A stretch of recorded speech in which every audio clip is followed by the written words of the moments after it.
Hi, my name is Alyssa, and my group and I are all from Cal State San Bernardino. We are doing our research critique on an article on learning lenses. So here we go.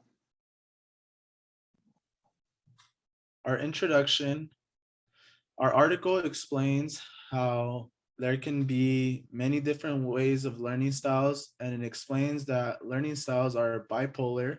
The article talks about visual learners and how they can learn through illustration. And further research, they cannot disregard the concept of learning styles because there are many styles, even close to many. Our objectives and purposes. The purpose of this study is to provide information about students and their specific learning preferences. This would allow teachers to enhance learning for students and their abilities.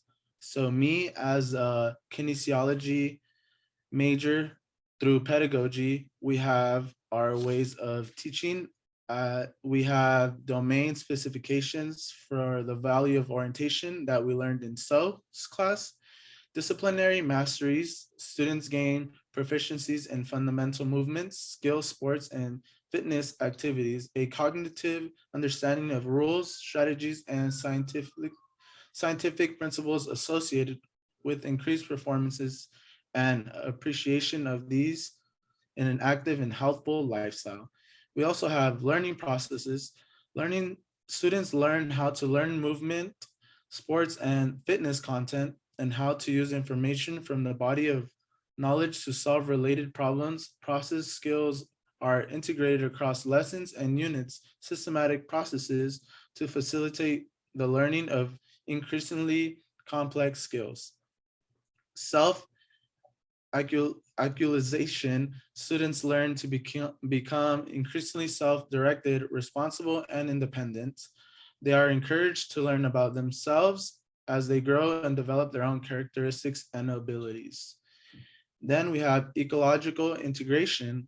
Students learn to search for personal relevance, and they integrate and balance their own needs and interests within the large social and natural environment.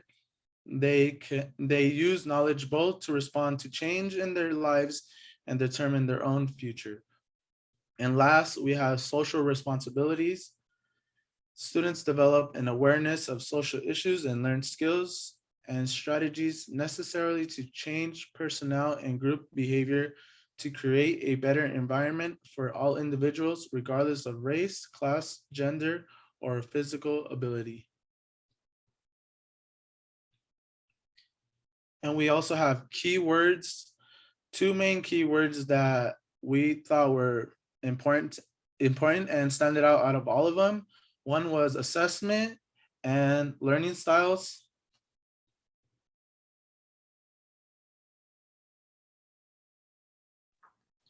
Hello, my name is Brittany, and I'll be talking about the 4 different types of learning styles. The first one being visual learning. Visual learners typically learn with information that is presented to them. So by graphs, arrows, charts, diagrams, if you show them a problem on a whiteboard, step by step, they'll automatically learn it right away. Second one being auditory learners. Sometimes these learners learn by auditory. You just tell them step by step what they need to do, how it should be done, and they'll be able to complete the task. The third one is reading/writing learners. These typically focus on written words. Reading and writing learners succeed with writing information out and reading what needs to be done or needs to be presented to them. Kinesthetic learning typically is hands-on. They learn by doing. So if it's a math problem, these learners have to do it themselves to get a better understanding of how it should be done step by step. For example, if it's in a PE setting, if they are told they have to throw a football, once someone shows them how to do it and they try to do it themselves, they'll learn how to do it like that. Moving on to methods. The 3 main motivations of interest for this study is providing a link between the cognitive and personality of your student and trying to improve them and their learning. Understanding and improving educational achievements. So you always want to help your learner achieve the best grades, always knowing that they are getting what is being taught to them. Lastly, improving vocal selection and guidance and possibly placement. You never want to put your student in a lower placement just because they're not getting the information the right way. It always takes time and patience on learning what type of learning style your student is.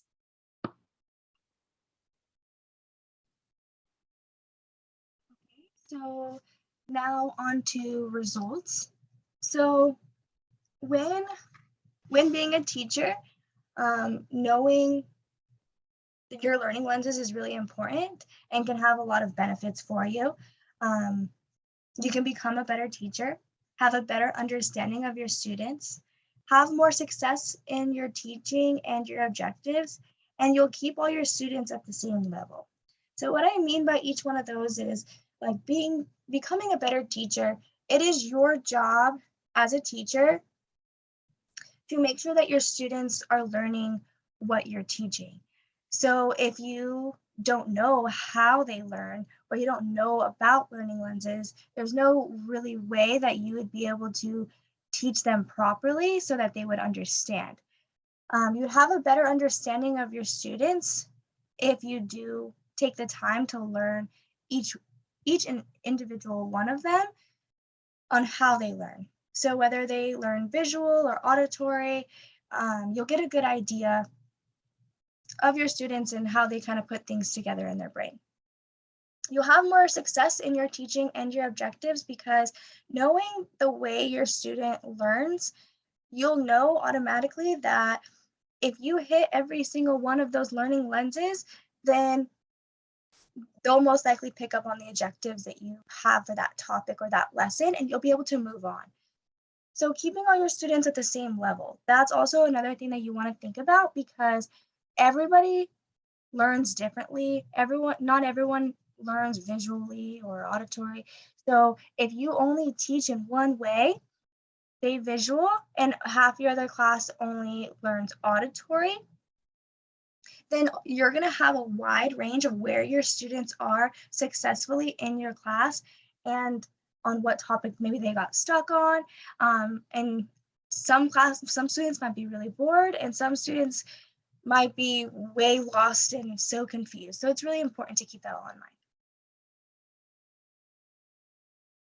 So for conclusion, learning lenses are important to know in general. So whether you're a student or you're a teacher, you want to know what learning lenses are.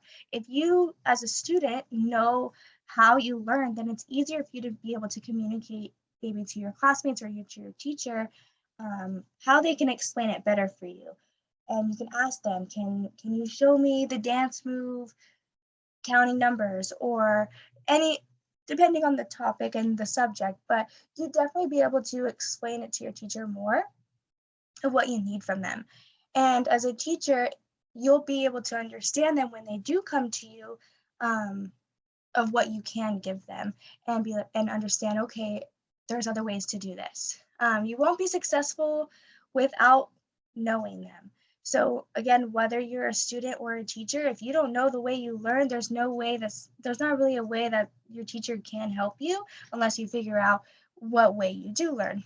And for teachers, if you don't know the different learning styles that your students could learn by, and you're only biased in the way that you maybe learn, then you're not going to be very successful in your job.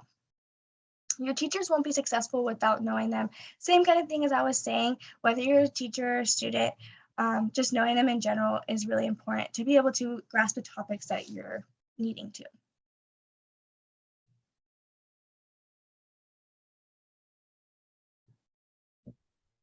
For the critique part on our research critique, the article is very vague about the learning styles in the sense that it was very back and forth on how it was greatly effective for students and it would go and say that it didn't work for students. But I find that hard to believe because I feel like as students, we possess a greater connection through education. And there's very many ways to exploit our learning styles and how we could use them and how it helps us achieve a good grade in the classroom. There's this big picture on critical thinking, creative thinking, and problem solving skills that helps bring out those learning styles. And as a student currently, during the time of COVID, it was very hard to learn on the computer screen. It wasn't really that great, and I feel like now being in a classroom is very effective for me. Being on the computer, like it did not help. Being in a classroom setting with the teacher and all the students being engaged, it does really help one to, you know, learn different ways and paying attention and visualizing what like the classroom's talking about, you know. And you know, researchers, they agree to disagree all the time, but I believe there's this big picture. There's many ways for us to bring out our ideas and to learn different ways.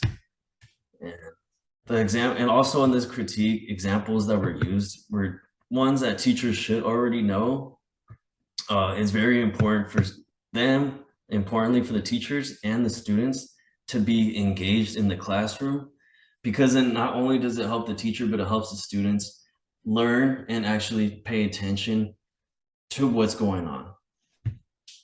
And it helps the teachers too, because they know how to provide unique and important, appropriate activities for students. And it helps out, you know. A lot of students don't know that what they possess, what they could do. And it's just important for those teachers, you know, to find ways to exploit that. And overall, this article was very easy in understanding learning lenses. You know, growing up, I just believe that we see things differently. You know, everyone's different. Everyone learns their own way. There's many ways for us to, you know, find out how to what we can do in the classroom, what helps us, what doesn't help us. And I believe after the COVID pandemic, a lot of us realized, you know, being stuck at home, doing homework, it just didn't work out. Like you saw a significant decrease in learning. My mom's a teacher personally, and she saw a significant decrease in her classroom, and it just didn't help. And now being back, it feels good. It's important for us to be in a classroom and to be engaged. And you know, this article, you know, it was very simple, and so yeah.